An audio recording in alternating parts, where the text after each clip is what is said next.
Hello, I'm here again. So at the moment, I'm already in Sofitel, London.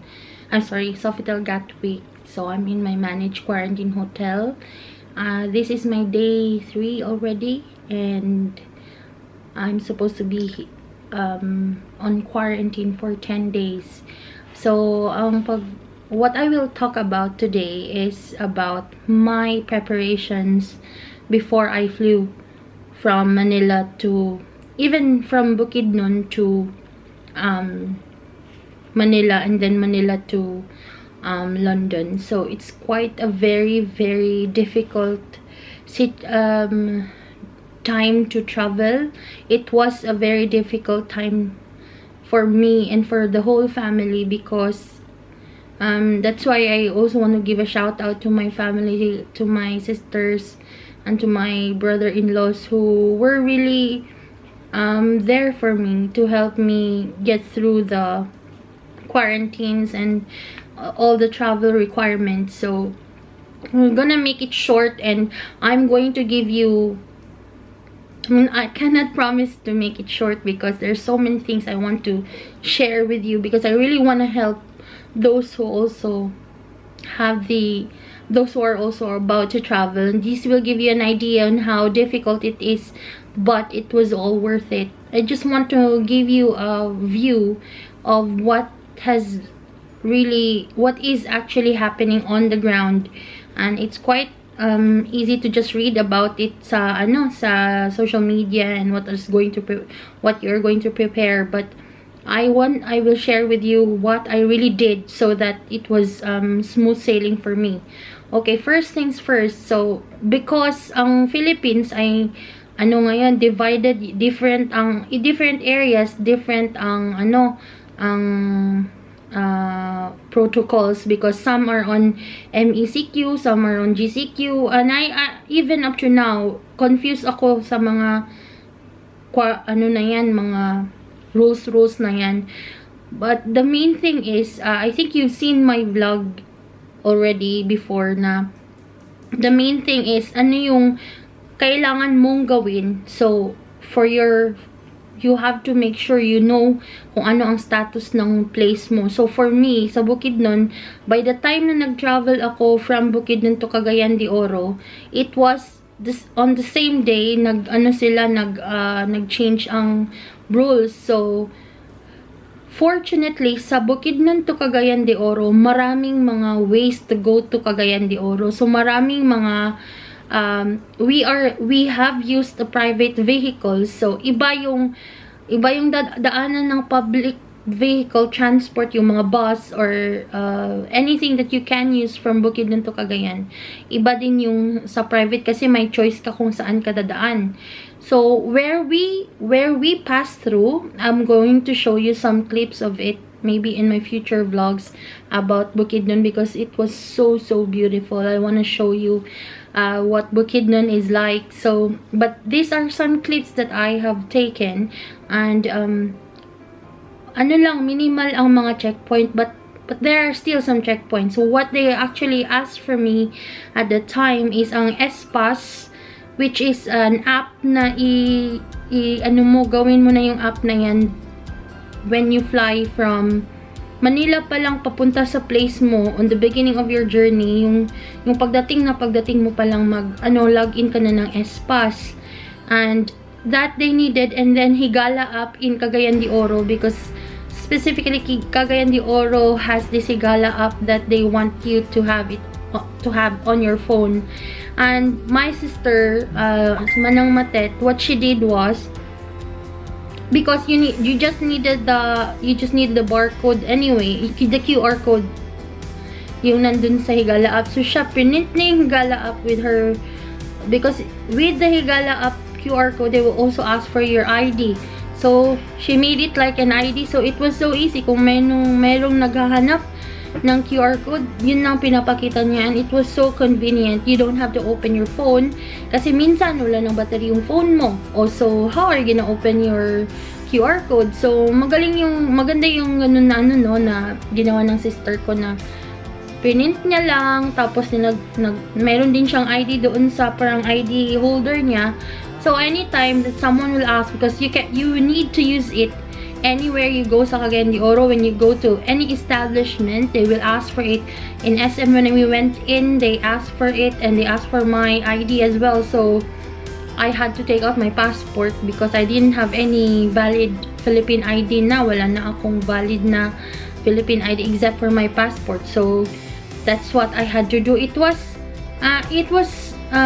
they were thorough with their checks. So even inside SM na, inside the establishment, when you had to transfer from the department store to the grocery store, I mean department, yung may grocery na, basta grocery, you still have to they will have to check it again. So those are the things that are happening sa Philippines. So from Bukidnon, I needed the S-Pass, I needed the Higala app, and then for them, kasi galing sila ng Cagayan de Oro, to pick me up from Cagayan de Oro to Bukidnon, they had to have a copy of my itinerary.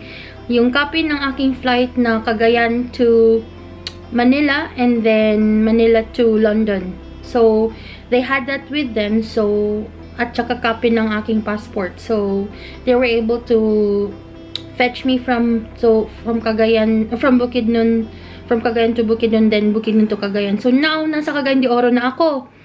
From Cagayan de Oro, I had to fly from Cagayan de Oro to Manila. Now tiniming ko siya na, ang flight ko kasi from Manila to London is a Saturday pa. But I needed to have my swab, my negative PCR swab na I needed for international travel. That time, ang Cebu Pacific did not require me for any swab result for my travel from Cagayan to Manila. So walang negative swab na kailangan. I just needed my when I flew from Cagayan de Oro to Manila, I just needed my ticket. That's it. Ticket lang, wala nang hinanap na app, wala na. Nag-check-in lang ako online, and that's it. Now, when I arrived sa Manila, since ang Manila ng time na yon ay nag-ease na ang kanilang lockdown. So my sister, who is from Dasmariñas, and my sister and my brother-in-law were able to fetch me from the airport to Dasmariñas. That's the good thing about this travel, kasi nakita ko yung mga kapatid ko. Because the last time when I arrived, they cannot fetch me from the airport kasi to the hotel. Yung papunta pa lang ako ng Bukidnon. 'Di ba kailangan akong mag-quarantine? Pero hindi nila ako pwedeng sunduin talaga sa airport para dalhin ako sa hotel. So this time around, before I can even flew to London, kasi Thursday ang flight ko noon eh. So Thursday. And I needed my swab, right? And there is a facility in Dasmariñas that take swab, and it's the same price as the ones in Manila. So to stay with my sister and her family, I had my swab in Dasmariñas, and 24 hours naman may result na. So why did I have my swab on a Thursday? So it is stipulated sa UK na website, sa government na website, na you need to have your swab 72 hours before your flight going to UK. So very specific ha, hindi yung result, kundi yung pag-swab. So kung nag-swab ako ng Thursday, 24 hours naman yung turnover ng result. Nandun na yung result ko ng Friday. Flight ko ng Saturday. So, okay lang within 72 hours. Kasi, hindi pwede na sa Thursday may result na ako. Kasi, pag sa Thursday may result na ako, that means the swab was taken more than 72 hours pa before ng flight ko. So, hindi pwede. So, kailangan talaga na within 72 hours ang ang swab mo. Okay? You need to remember that because there were many many passengers sa NAIA nung kasabayan ko na nagpa-swab na sila ng Tuesday, Wednesday, Thursday. Thursday yung result nila. Saturday pa yung flight namin. Nung time na nag-flight, di ba? Akala nila kasi yung result you should have the result at least 72 hours before your flight, which is wrong. Ang gusto ng UK is yung swab mo should be done within 72 hours ng flight mo, which is okay. So we pick up where we left off. So now we are ready. So I got the result for my coronavirus PCR test on a Friday. So I have my passenger locator form then. This is the next one that you should be doing. So a passenger locator form,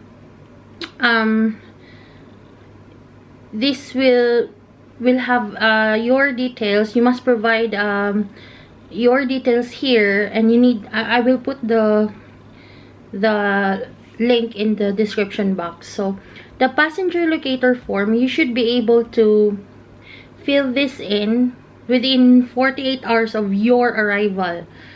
Okay, so not of your flight. So these are the things that you need.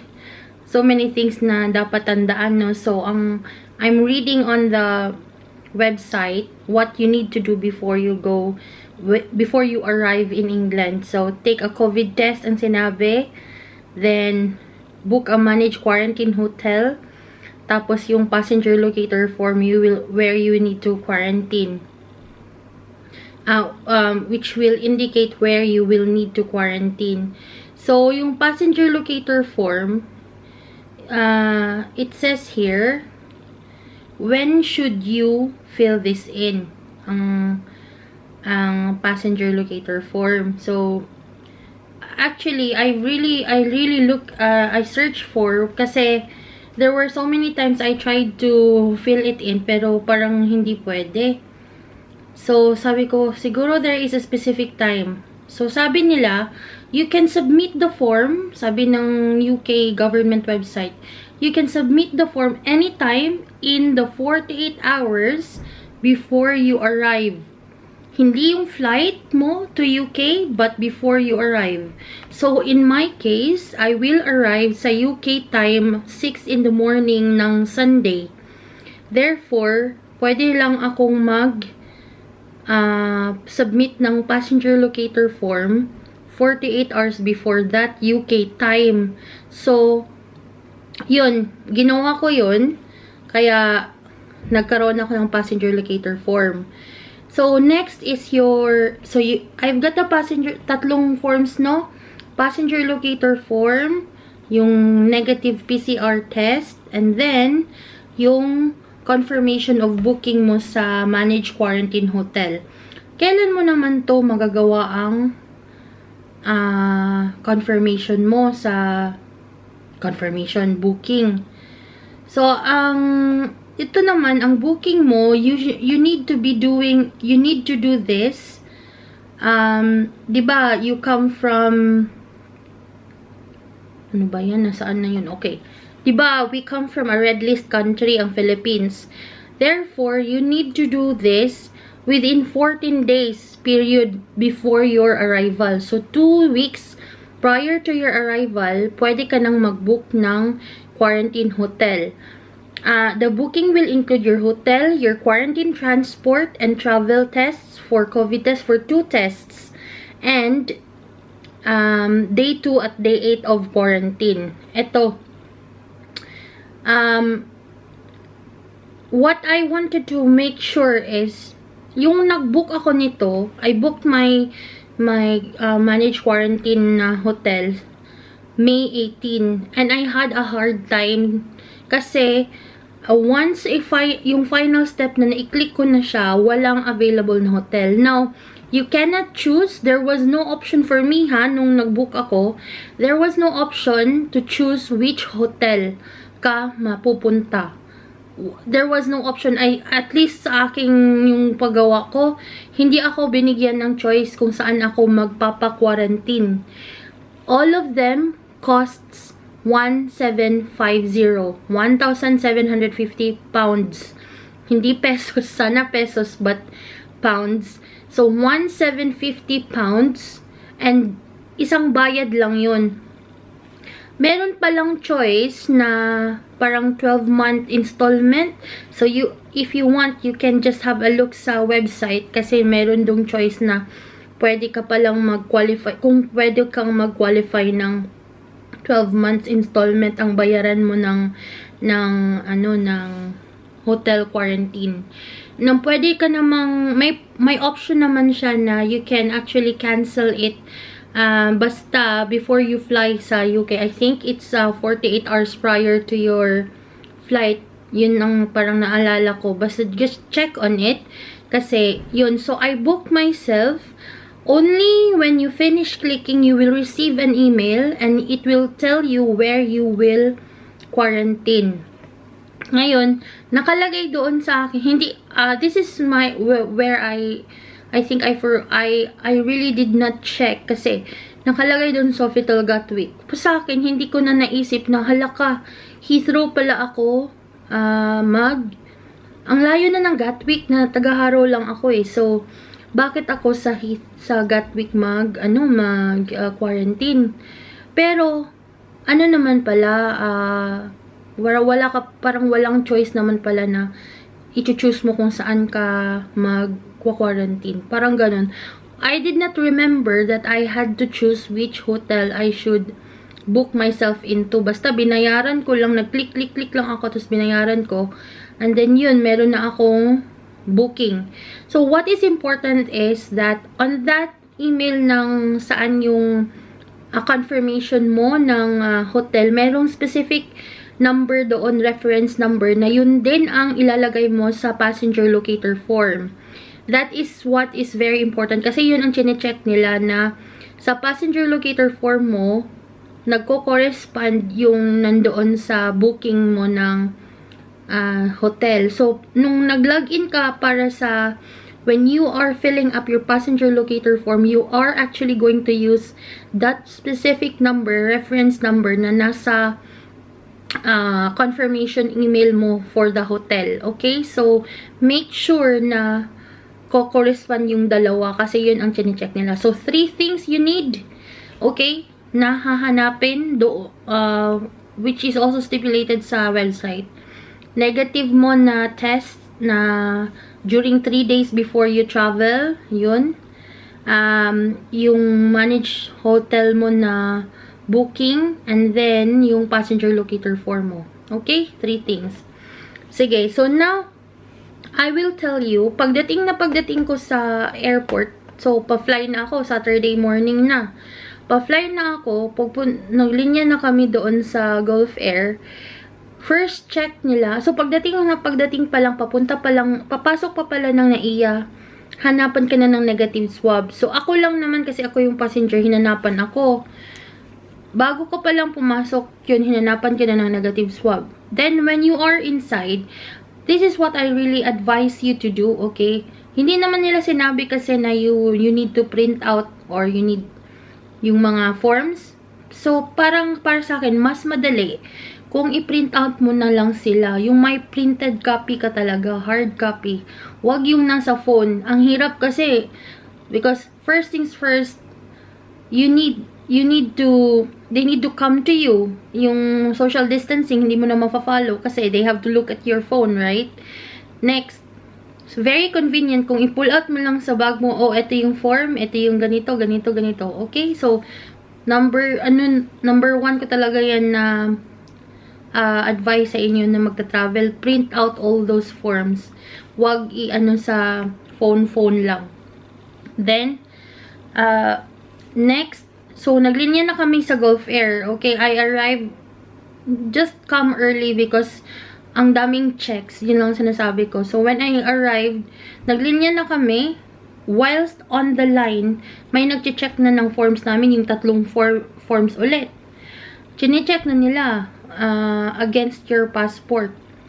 Tapos, nung nasa na ako, till na talaga ako ng Gulf Air kasi na ako online, nag-check-in online. I thought it was that easy na sa passenger locator form. Pinakita ko lang lahat, ganun. Tapos, meron palang question doon sa passenger locator form. Which country are you traveling from? So, this is very tricky kasi may transit ako ng Bahrain. So, ang flight ko actually is Manila, Bahrain, London. So, ano yung isasagot mo doon?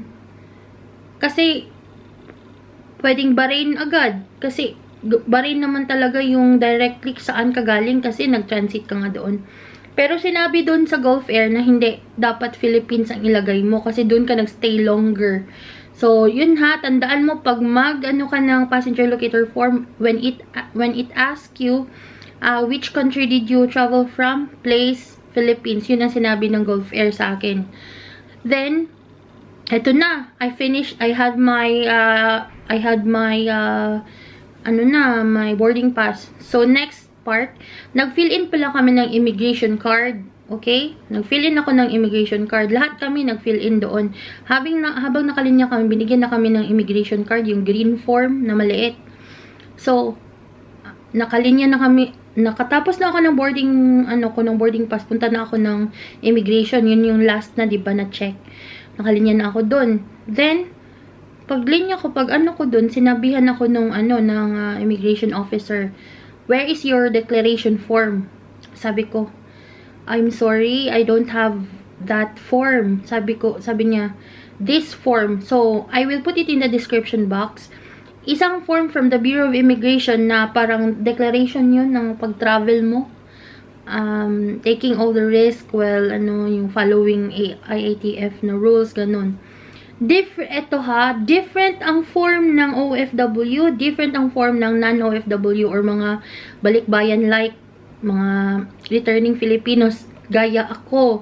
Iba yung form natin, iba yung form ng OFW, okay? Tapos medyo pa nga yung immigration officer medyo. Anyway, so I asked her, where can I get the form? Sabi niya, you go back to your airline, they should be able to give you the form because they will sign on the bottom. So, lumabas na naman ako dun sa immigration na parang part. Bumalik ako dun sa linya. Sinabihan ko yung mga nakabantay na Gulf Air. Sabi ko, sir, galing na po ako dun sa loob. And I said to them that I was sent back and they were asking me for this sort of form, ganyan. So, yun. Binigyan ako ng form. Ay, ganito pa pala. They had to ask me to go to tax exemption certificate.